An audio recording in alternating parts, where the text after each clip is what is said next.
Hi everyone. Today topic is amplitude shift keying. Amplitude shift keying. In digital modulation techniques, it is the topic of second unit amplitude shift keying. First unit is over. Yesterday we are discussing adaptive delta modulation is the last topic of first unit, and we are entering to the second unit, that is amplitude shift keying. What is the meaning and object of amplitude shift keying? What is the meaning and object of amplitude shift keying? The main object of amplitude shift keying is to convert the digital information is in the form of analog. This is the main object of amplitude shift keying. Amplitude shift keying main object is it will convert the digital information is in the form of analog. Simply digital information is converted is in the form of analog information. That means the amplitude of the carrier varies with respect to the amplitude of modulating signal. The amplitude of carrier varies with respect to the amplitude of the modulating signal. That means in the conversion process we are using two major signals, message or modulating signal and carrier signal to convert the signals is in the form of digital to analog. Okay, in the amplitude shift modulation we are using message and carrier signals. The message and carrier signals are applying input side and output side we are getting ASK output. ASK output.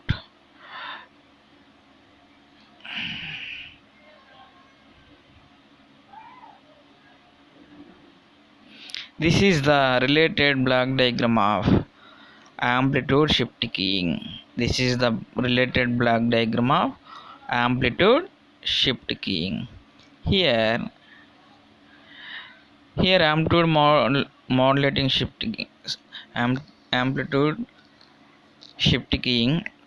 Input side we are applying two signals. One is message signal and second one is carrier signals.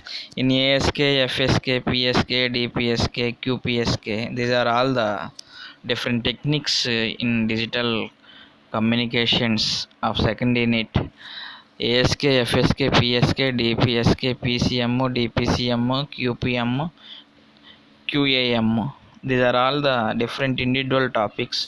First topic is ASK, second topic is PSK, third topic is DPSK, fourth PCM, third. Okay, these are all the related topics. So here in this diagram, in any input circuit in this unit, ASK like ASK, FSK, PSK, DPSK, TDM. In any topic, input side we are applying two input signals. First one is message signal and the second one is carrier signals. And internally we are also using clock signals. They are not visible.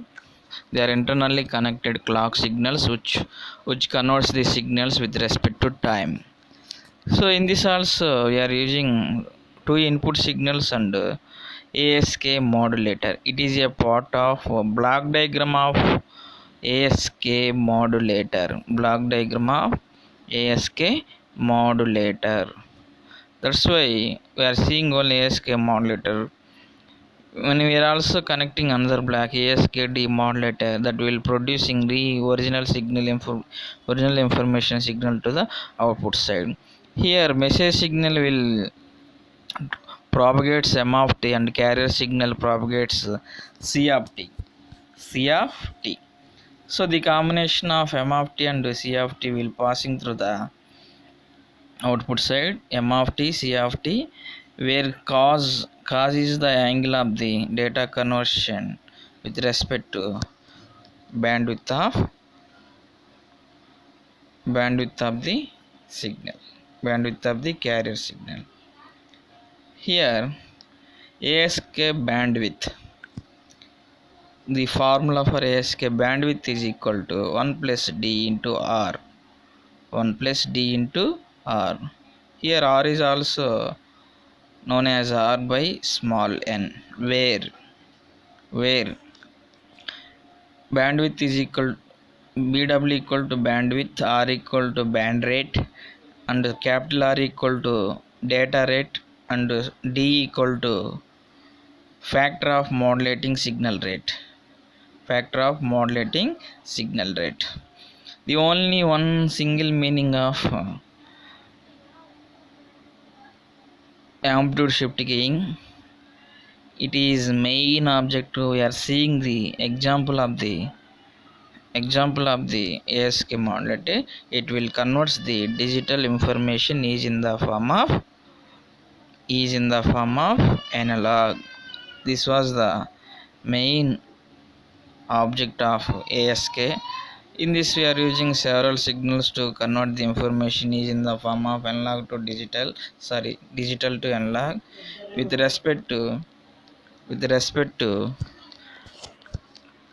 time and frequency, So this is the amplitude shift keying. It is a part of digital modulation technique.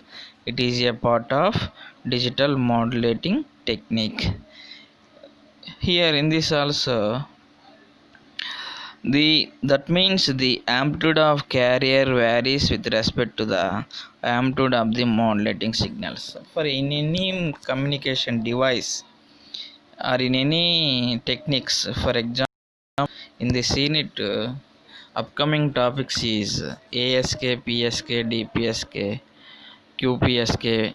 These are all the several topics which is related different conversion techniques to share the information from different places.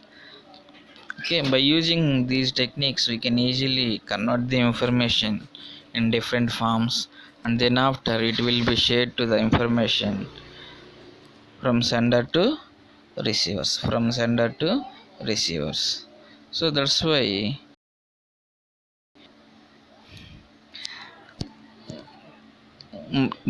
ASK modulator.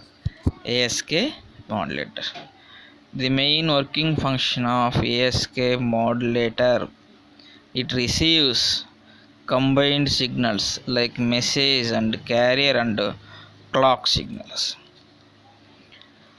Message carrier signals, internally it is also using clock signals. Why? Because it will convert the data with respect to time. So at that situation or at that region, we are internally using ASK modulator. To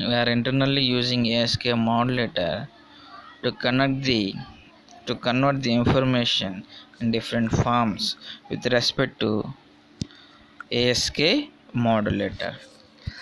In this diagram we are also connected ASK demodulator. By using ASK demodulator, it will regenerating the original information.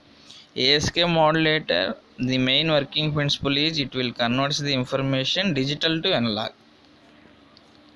But we are connected another block, that is ASK demodulator, that will be again convert analog to digital.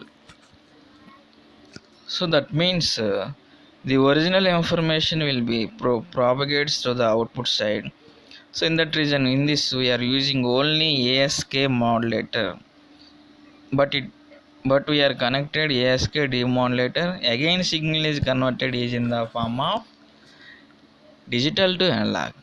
That's why just we are needed analog to digital. That's why we are needed only the signal is converted is in the form of digital to analog. the main object of ASK is it will convert the information is in the form of digital to analog. So this is the main key point or main operation of ASK. ASK main object or meaning, it will convert the data information is in the form of digital to analog. Next class we are discussing other methods. Thank you.